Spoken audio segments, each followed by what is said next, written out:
coming from Myers. And that one pushes the lead up to 11.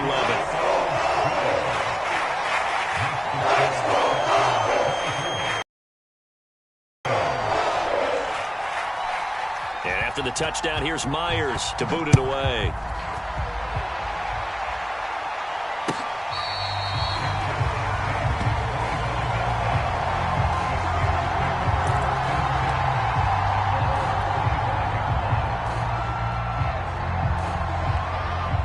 The Steeler offense here about ready for their next drive. And with a little under a minute remaining, they may try to put something together here just to try to cut into that deficit. Flushed out right. He's got a man. It's his fullback. And he'll get this up past the 25 before he's out of bounds. 3 yards the gain there, second down.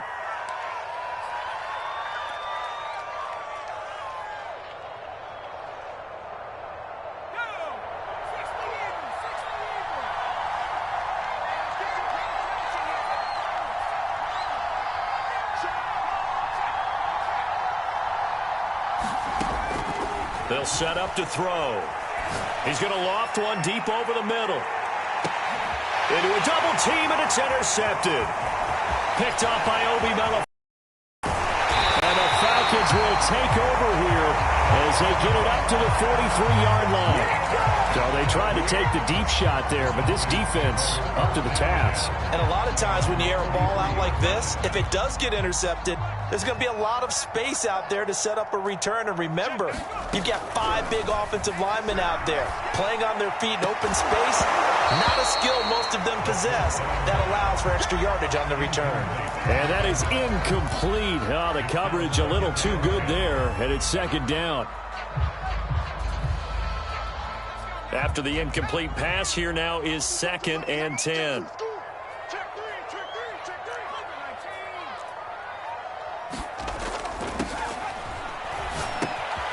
Firing quickly here, and that's complete. Now the Falcons going to use one of their timeouts as they'll stop the clock with 24 seconds to go in this first half. The Steelers now in the nickel here on 3rd down.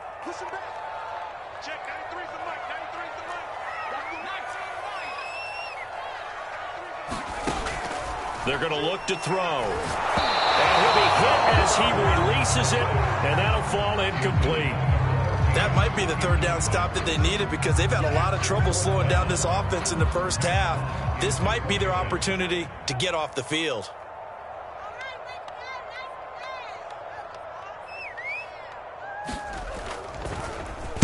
On is the punter Hawk as he gets this one away. Officially just 27 yards there on the punt. And control of the football switching hands with very little time remaining until the half.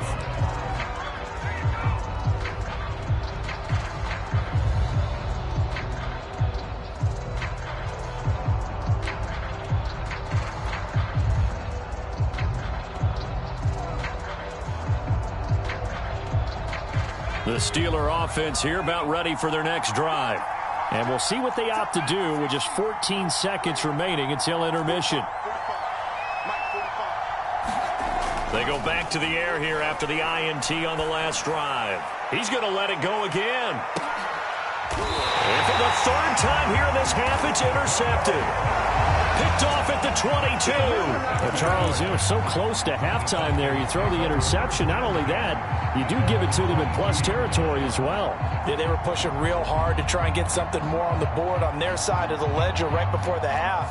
Looking at it with 20/20 hindsight, though, might have been better to hand it off a few times, hoping to get something to break instead of putting the ball in the air and, of course, putting the ball in jeopardy.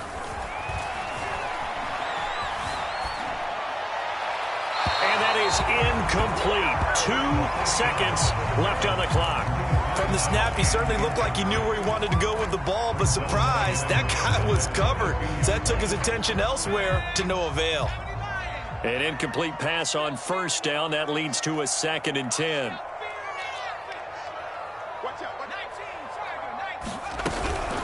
Not wanting to take a chance this time, they'll keep it on the ground. And he's going to get this one across the 30-yard line. So we have reached halftime here in an 11-point contest. As we'll send you down to Orlando, we check in with Jonathan Coachman for our EA Sports Halftime Report. Coach.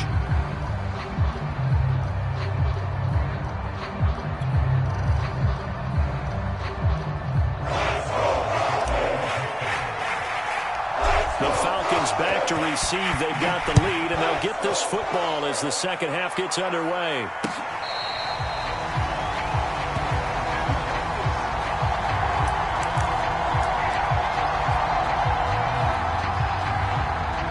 About set to begin their next drive. The Falcons offense at the line. Hey, Charles, they've got the lead. Put your coaching hat on here now. What's the game plan for the second half?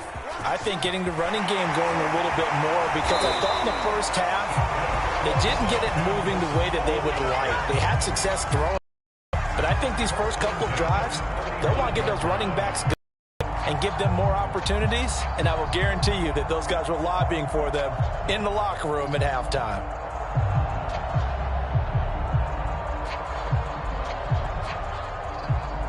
Ball up to the 35 now as they come up on 1st and 10. Here's Mostert.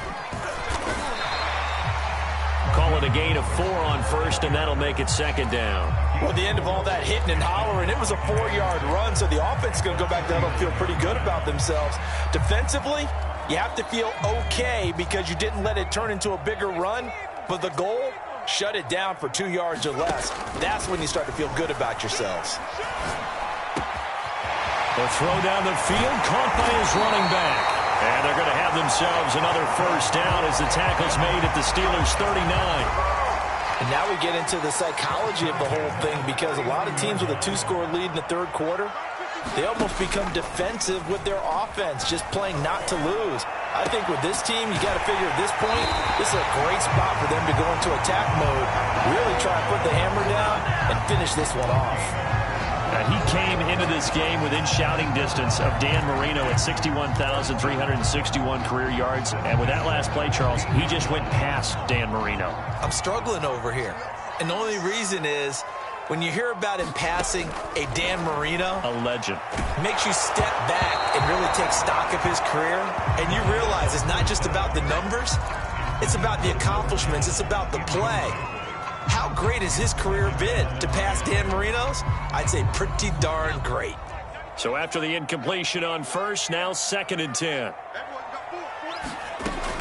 They'll look to throw again. Flush to his right. And this time he's got the hook up. It's complete. And the Falcons are going to be set up with a 1st and goal on a pass play that moves them all the way down to the 1.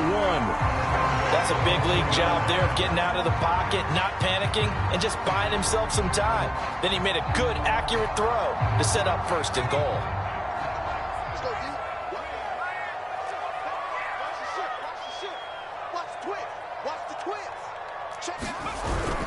Mostert. And he'll take it into the end zone. Touchdown, Atlanta. Raheem Mostert. His 2nd touchdown of the afternoon. And the Falcons take the opening kickoff of the third quarter and drive right down the field to extend their lead. Myers connects on the PAT. And the lead is up to 18 now. After the touchdown, here's Myers to boot it away.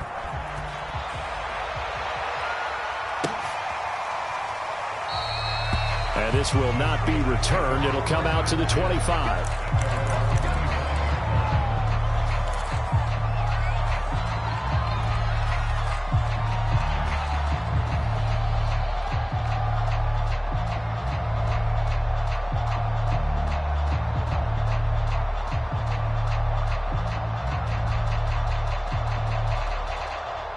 The Steeler offense here about ready for their next drive. And last time, 1-play interceptions. So this offense, they should be fresh. That's a good way of putting it. And I can't wait to see what they decide to do with play calling, because a 1-play drive where you throw an interception, a lot of people think the very next time out, run the football, don't give them a chance. Maybe play action? I think maybe you go play action, show your quarterback you got a little confidence in him, and let him fling another one.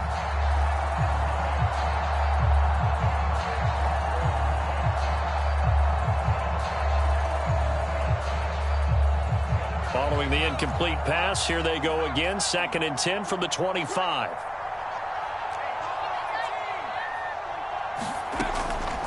They'll set up a throw.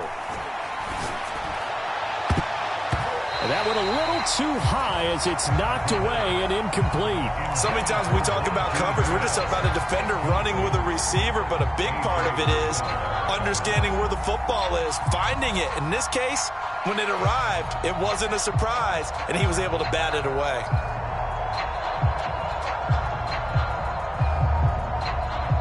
This offense in desperate need of a conversion as they come up on 3rd down.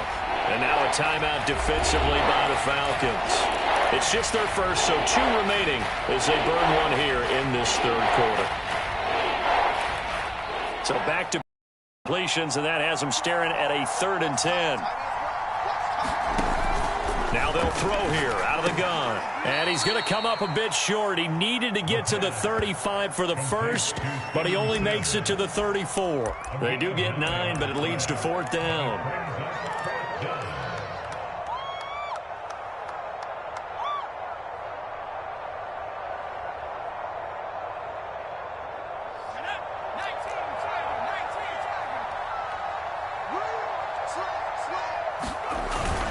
Needing the tough yards, they run it with their fullback. And he will have a first down as they get him to the ground at the 37. I don't care what he's listed in the program. Fullback, running back, tailback, it doesn't matter. He ran that play like a fullback. Just like the old days when we saw the fullback dive. How about him picking that one up? Only needed a yard on 4th down. That's what he's there for, right? Exactly. Line him up, short yardage situation, and say, here it is, big man. Go get it. 5 yards on the carry. Good pickup on 1st down. At the 41-yard line.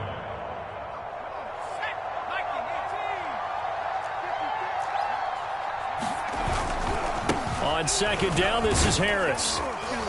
And he'll be brought down just shy of midfield at the 49-yard line. Not too many offenses want to turn down long drives, but when you're down what they are, they've got to pay it off with some points. 2 first downs have them up near midfield now on 1st and 10. Now they'll switch it up here and look to throw. There goes a deep ball, end zone. And it'll be incomplete. Good job staying with it defensively. And it'll bring up 2nd down. I know he wants to get his team back in the game, but a 50-50 ball right there that maybe was a little questionable. Yeah, he's pretty lucky to get that one back. I think that sometimes these quarterbacks play with a lot of confidence that borders on arrogance, and that can put your team in some Dutch. Yeah, especially maybe want to look at some safer routes after the interception he had that ended their last drive. And 2nd and 10, he'll look to throw again.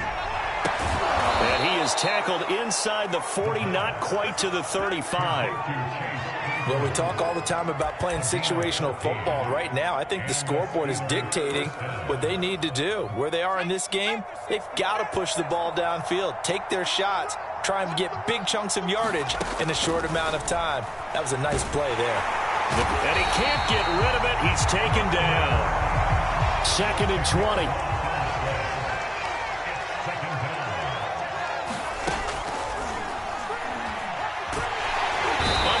And they got to him again. It'll go as a loss of 3 on the sack, and it brings up 3rd down.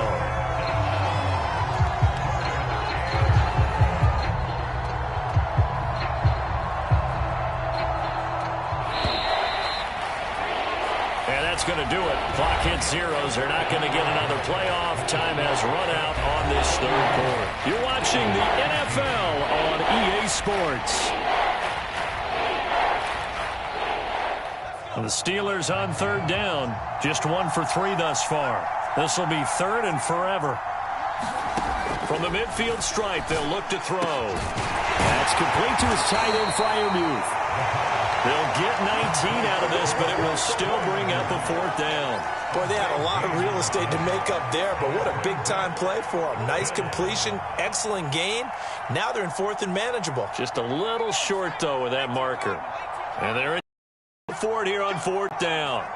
So trailing here in the last quarter. Let's see how this plays out. And here's Freiermuth again. And he's able to get the first here as he's taken down at the 25. Felt compelled to go for it there on 4th down, trailing in the 4th quarter. They got it done. And there's always a lot of pressure on a 4th down call. Doesn't matter the distance. You still have to get it done, as you noted, and they did.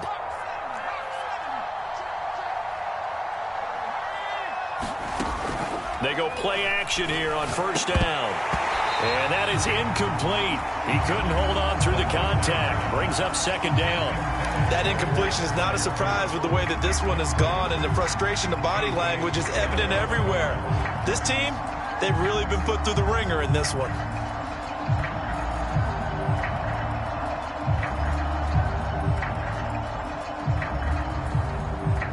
An incomplete pass leads to 2nd and 10 from the 25. They'll stick with the passing game as he looks to throw. And that falls to the ground, incomplete. A nice job of bodying him up defensively, and now it brings up 3rd down. He did a fine job there of not hitting him before the ball arrived, and I've got to tell you, you can often mistime that play because of the angles of approach. When you're going to get him, sometimes you panic as well and think, I've got to be there right now. Instead, in this case, timed it perfectly and knocked it free. Back to throw again.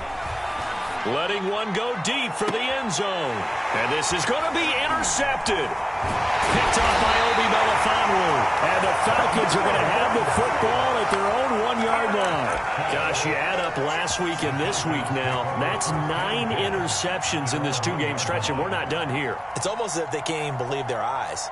Or maybe, partner, is the confidence level in him so high that they believe he'll get out of it and make plays for them to win a game. Well, they've said they believe in him. That's being tested right here. They'll start on the ground with Mostert, and he will forge his way forward only up to the 2-yard line. Stephon Tuitt, the one that got him down. The run only got a yard. Here's 2nd and 9. Back to throw now in his own end zone. He's got Burton here. And he's able to get this across the 10 before being taken down. This is something you got to be wary of defensively. I mean, just because they're in the mode of trying to burn some clock doesn't mean they won't pass it. And they got good yardage out of that one. Yeah, and really, when you're looking at it, now they've got a fresh set of downs. Look for 2nd down. If they want to take another shot and try and loosen things up, that'd be the time to do it. On 1st and 10, it's Mostert. And he stopped immediately there. Cameron Hayward in on the tackle.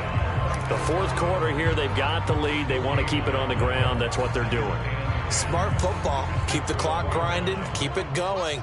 But you got to figure now, they're going to see more people stacked up at the line of scrimmage as they try and bleed it out. Now he'll look to throw here on 2nd and 10. And a quick throw here, that's complete. And able to get it across the 20 before they get to him.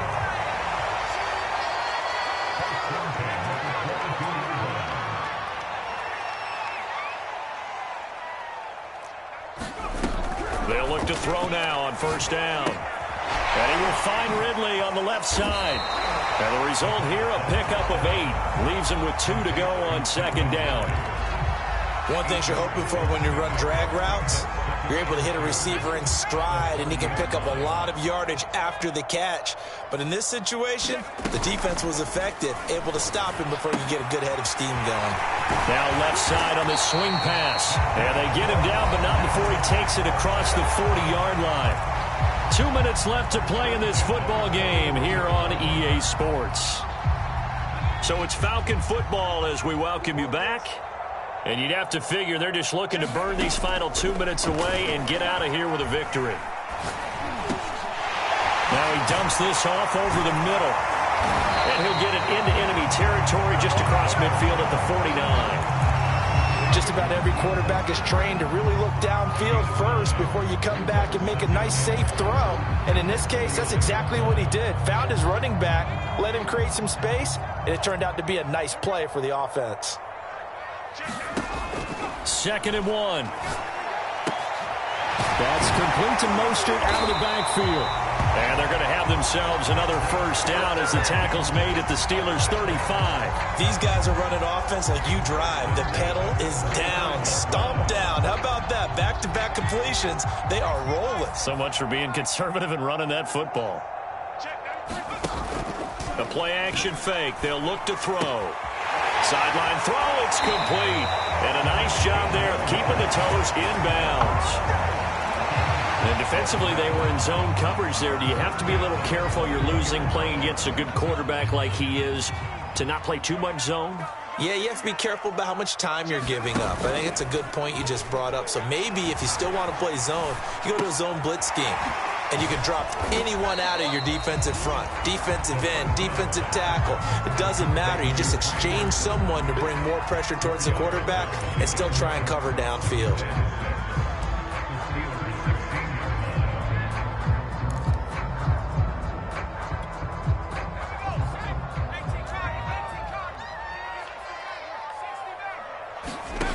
Second and 6. And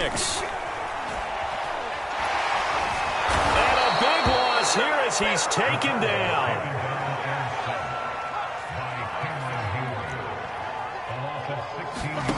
Now on 3rd and long, they'll look to throw. Eluding the pressure right. That's going to be caught by Pitts. And finally down he goes as they work it inside the 10 to the 7. So time runs out. It's a victory for the Atlanta Falcons. And it was their defense that really made the statement. Think about the team that just got vanquished. They did score in the second quarter. Do you think they thought at all that that would be their last points of the game? No, but what a second half. The adjustment, whatever they did in the locker room, it certainly worked. It certainly did, and you're exactly right. Whether it was an adjustment, whether it was just more focus on what they planned to do going in, whether they just played better, whatever it was, it all came together in the second half, and no points were allowed. That's a great way to close them out. So for the Falcons, the win moves them up to 5-2 now on the year. And they'll get to stay home again next week as Washington comes to town. Meanwhile, for the Steelers, they dipped to 2-5 now with the loss. And they'll be back.